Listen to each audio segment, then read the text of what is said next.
there, I'm Regina Zona, and I'm a voice teacher and a dramatic coach here in New York. And today I had a request from actually one of my former students to give some advice on how to learn an operatic role from scratch. I know that we're very excited when we get that first role or we get cast in that next role, and the first thing that we want to do is just start singing it. But I'm here to tell you that actually there's a lot more to do before you actually start vocalizing in that music. As a matter of fact, there's a lot more to do before you actually even open up the score. And so I just wanted to give you some ideas about a method that I do and that I have taught to my students on how to actually start from scratch and get fully prepared before you even start singing. So, the first thing that you need to do is you need to read a good and thorough synopsis of the opera. Okay, nothing too fancy and in-depth yet, but you want a good synopsis. Try to stay away from Wikipedia, but you could go to the metopera.org. They have lots of very good synopses. Or even go to your library and hit that old definitive Kobe's Guide to Opera. That has lots of information, background material, and even musical examples that sort of gives you an idea as to what it is that this opera is all about. And while you're reading the synopsis, jot down just some small notes about your character, the relationships in the opera, the time and the place of the opera, just sort of the basics so that you can start to really understand sort of the context of the plot and who you will be playing as a part of it. Then once you've read the synopsis, the next step is to actually find the libretto and read through the entire libretto, okay? And read it in your native language, okay? And what I would suggest is that you actually read the parts out loud. You know, make it a dramatic reading, either you doing all of the parts, or maybe you get some friends and a bottle of wine, if you're of age, and you have a read-through of the entire opera so that you get to know the work as a play, as a dramatic work, and then you start to delve a little deeper than you did with your synopsis. So when you're reading the libretto, what you need to do is you need to read it critically, okay? You're not only just sort of play acting, but you're also starting to make more detailed notes so that you are writing down more details about the plot and about the overall structure of the plot, the story, the journey of the story. You want to start delving into your character and what makes your character tick.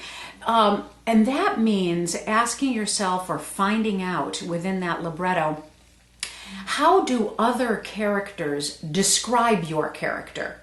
Because it might be very obvious to figure out who your character is by what your character says. But often you can find underlying ideas about how other characters describe your character.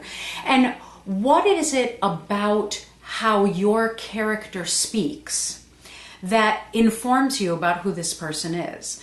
So you're starting to delve a little deeper because you're looking at the libretto as a fully formed dramatic work and how those other characters are relating to you and vice versa. Also make notes about the turning points in the opera. You know, the turning points for how the journey of the main plot carries through, but also what the turning points are for your character. So you start to have ideas about the structure of the work and how your character fits into the drama of the plot. Okay, so now that you've read the libretto, what you need to do is you need to start doing some in-depth research. I know that it seems like a lot. You haven't even sung a note yet. You haven't opened up that musical score yet, but you need to do a little bit more in-depth research. So one of the things that you need to do is you need to try to read the source material of the opera if you can find it. So for instance, if you're doing any of the roles in Lucia di Lammermoor, find a copy of The Bride of Lammermoor, which is a novel by Sir Walter Scott, which Donizetti and his librettist used as the inspiration for the opera.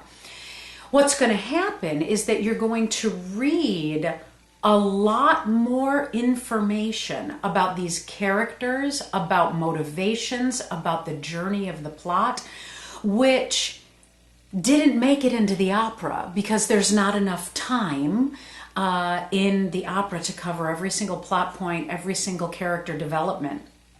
But what that's going to do is having that knowledge is going to inform you on how you can make dramatic choices for your character.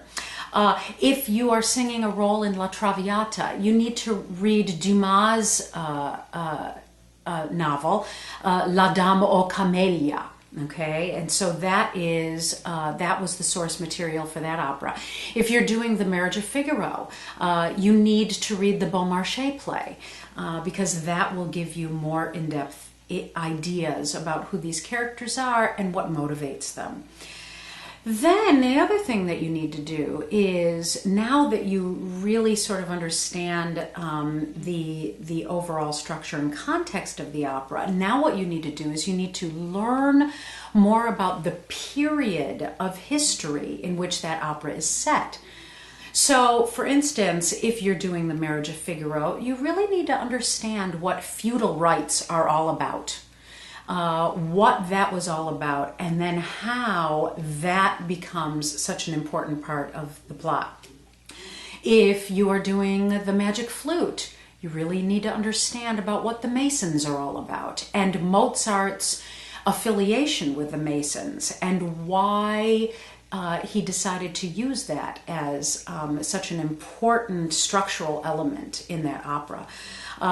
If you are doing anything that is Verdi, you need to understand what the Risorgimento is all about.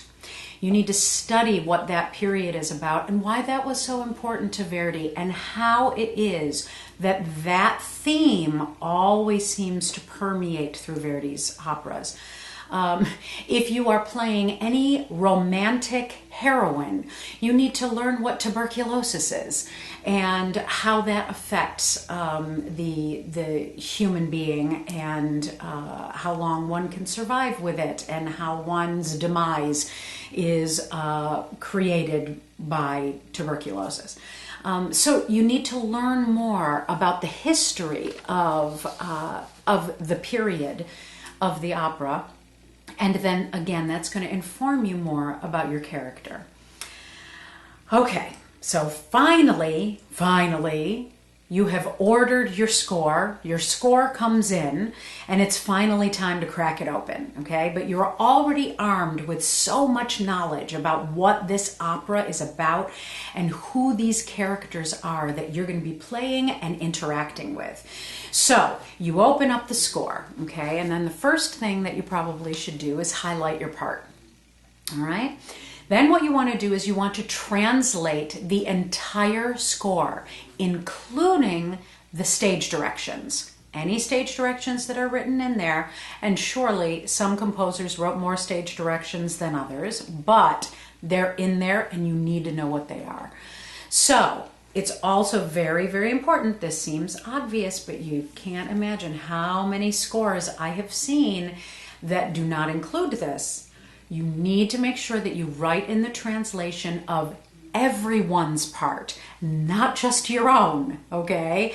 You got to remember that you are a character in a fully functioning plot, that you relate to other characters on the stage. And if you don't know what these other characters are saying, there's no way that you're going to be able to give the kind of performance that you need, because it's not just all about you.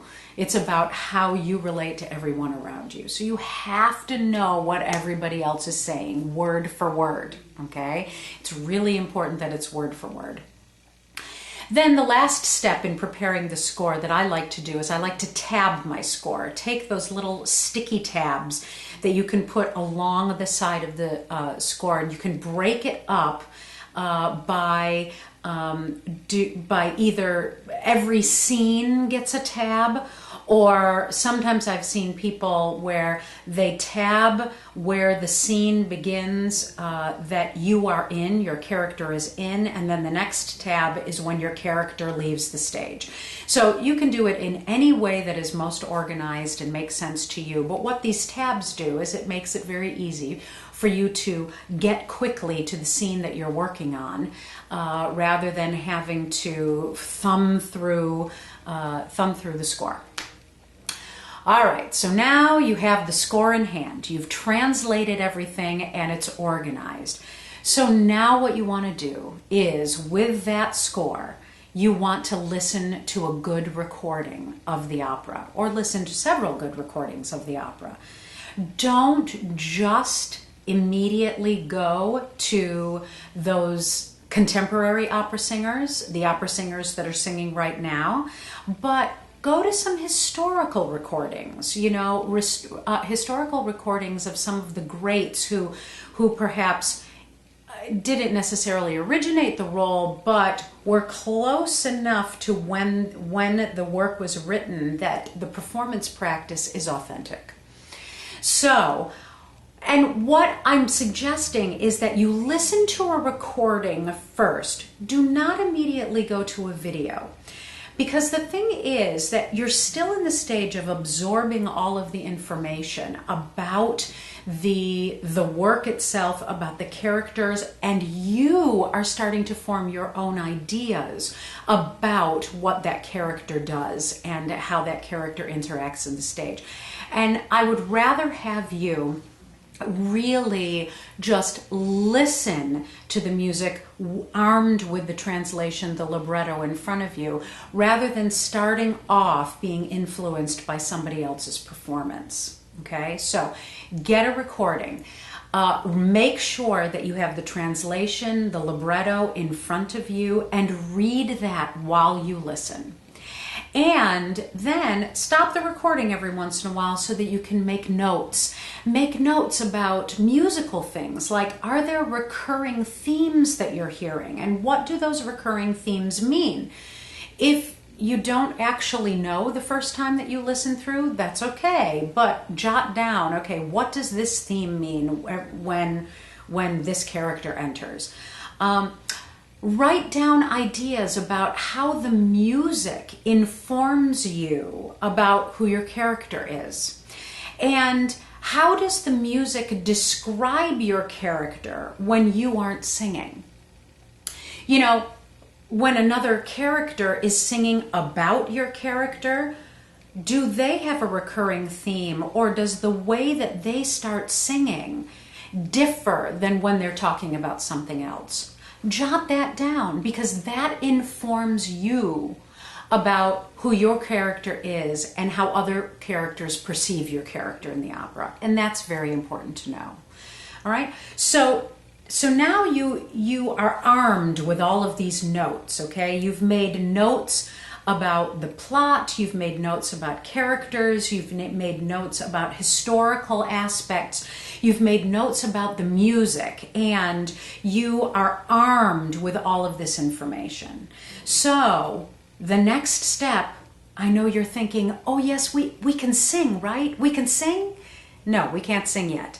The next step is to do an in-depth character research.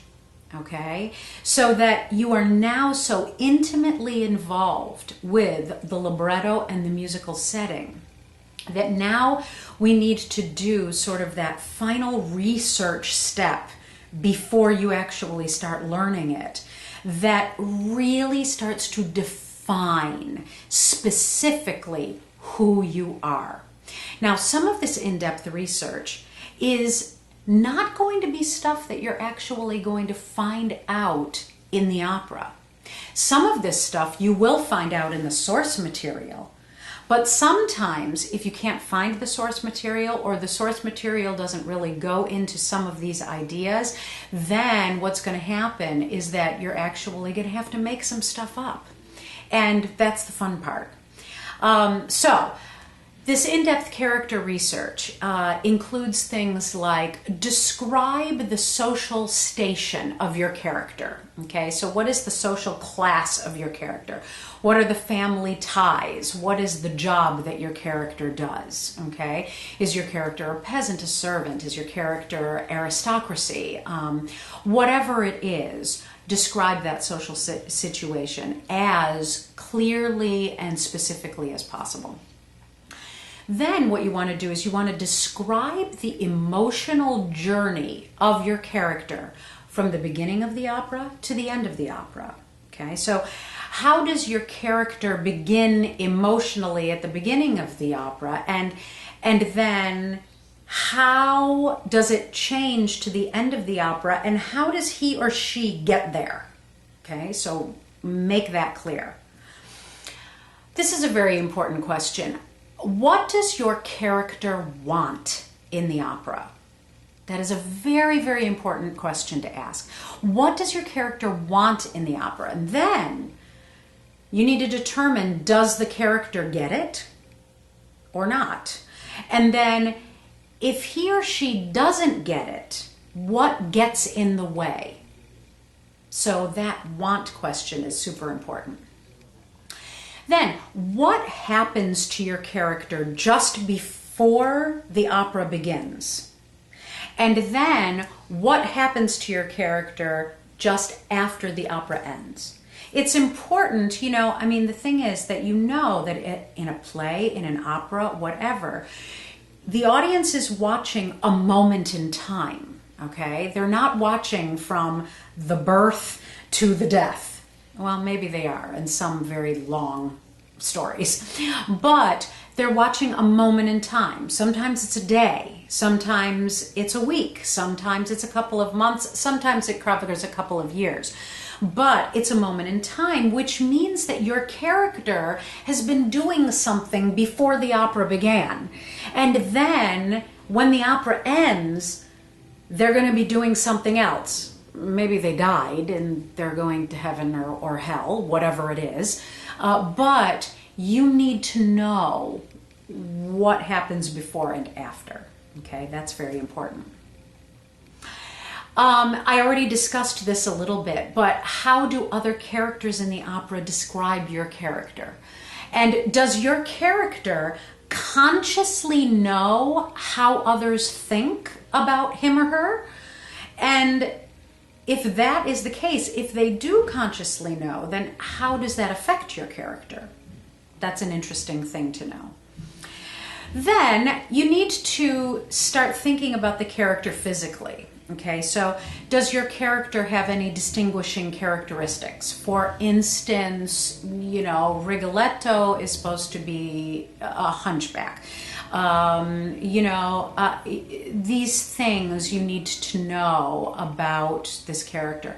And it also depends on the age of the character. You know, if you're dealing with an older character, how does that affect how the character walks? If it's a younger character, if it's 15, if he or she is 15 years old, okay, how is that different than how a 30-year-old walks? So that's important. Describe physical characteristics. And then going along with that, describe what your character wears throughout the opera. Okay, so I mean, certainly you might be in a production that is updated, taken out of the original time period that the opera was meant to be performed in. But you should know how it was originally intended. You know, if you were doing a production in the period that it was written, then what would your character be wearing? Okay, and then be period specific. How does your character walk and gesture and communicate and stand and sit according to what it is that they're wearing? I mean, the obvious thing that I'm talking about here is women in corsets. You know, how does that affect the way that you walk? Or if you have large hoop skirts, how does that affect the way that you sit, that you glide across the stage? You need to have an idea about that.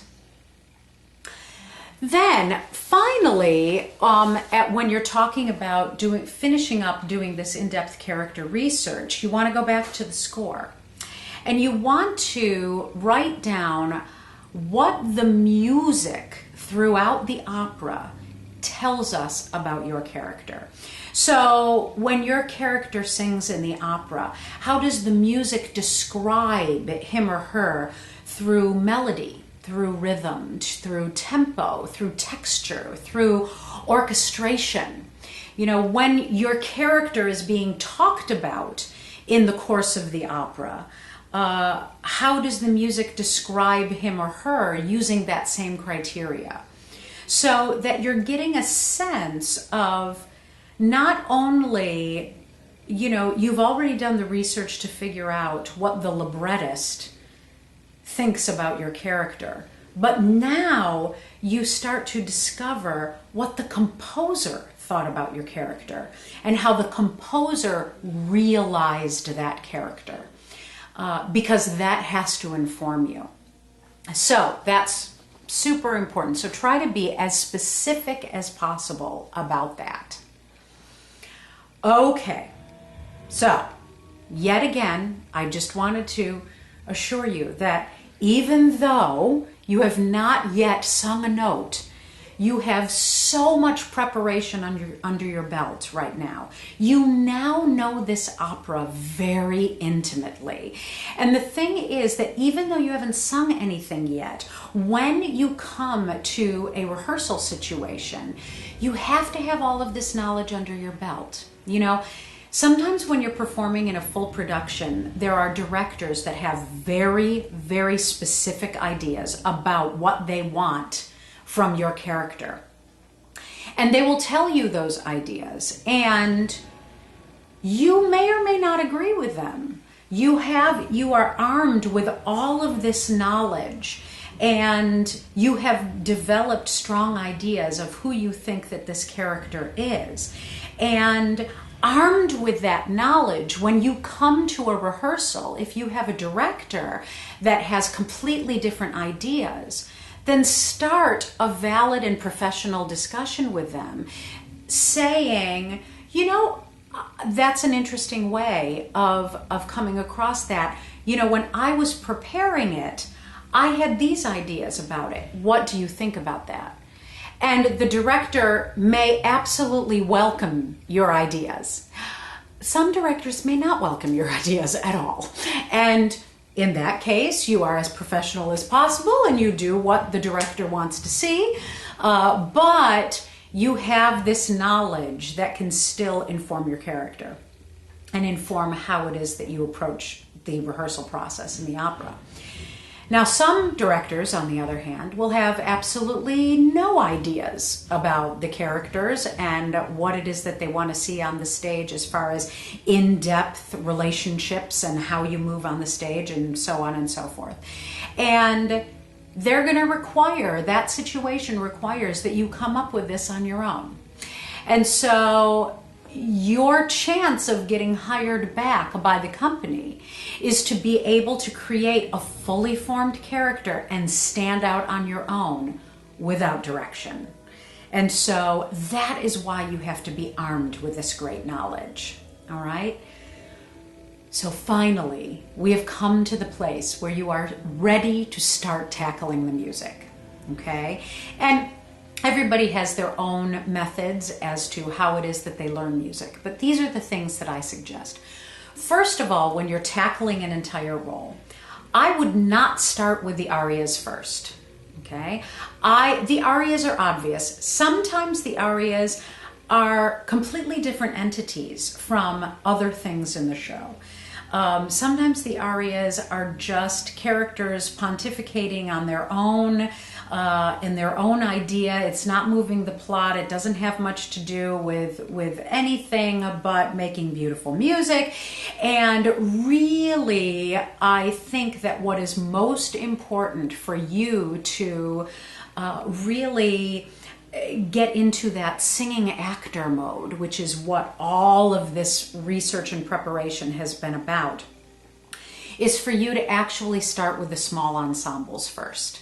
These intimate ensembles with another person or 2 or 3 people that allow you to really establish relationships and figure that out. Work on the small ensembles first, then go to the large ensembles. You know, maybe once you've learned the small ensembles, then go to the finales and really learn those, because oftentimes those are the ones that get the least attention because everybody's spending so much time on the arias. So go and work on the finales and really get those strongly under your belt, really understanding the intricacies of the music. Then finally work on the arias in the end. Now what I would do is I would speak the text first, making sure that you're speaking with good, free, open vocalism, well-supported open vocalism, okay? So that your body is getting used to the speech of the words in a good vocal way before you actually start singing it, okay? So speak it as if you're speaking it in a straight play, so that you understand the ebbs and flow of the semantics of the language, okay? Then, once you can really speak it in a very natural kind of spoken way, then speak it in rhythm, all right? Now, obviously, do this in sections. Don't decide to do an entire 10-minute ensemble all at once. Do it in sections so that you can really start to feel the flow in sections. So it's also very important that when you're speaking it, you are taking care to speak the language with meaning, connecting the translation to the language. What this is doing is this is starting to build the foundation that you need to memorize it properly, so that when you are singing it in the language, the translation is automatically running around in your head until you get to the point where you can actually start thinking in the language, in the foreign language. So that you are really absorbing the meaning, the communication of the language through the speech. All right. Now, just a little reminder, do not neglect the other characters as well. You need to speak their parts, and you need to memorize their translation as well, because remember, you're not the only one on stage, okay? You have other characters that you're reacting and interacting with. So make sure that you're learning everybody else's part as well as your own. So when the text flows really easily and the vocalism of the speech is easy and free, then, and only then, can you start adding the pitch, all right? So as you're discovering the pitches, make notes of what's going on in the orchestra. You know, how does the orchestra support the vocal line musically? Or how does it not support the vocal line musically? Because sometimes it doesn't. If you're dealing with Strauss, sometimes you're just sort of on your own.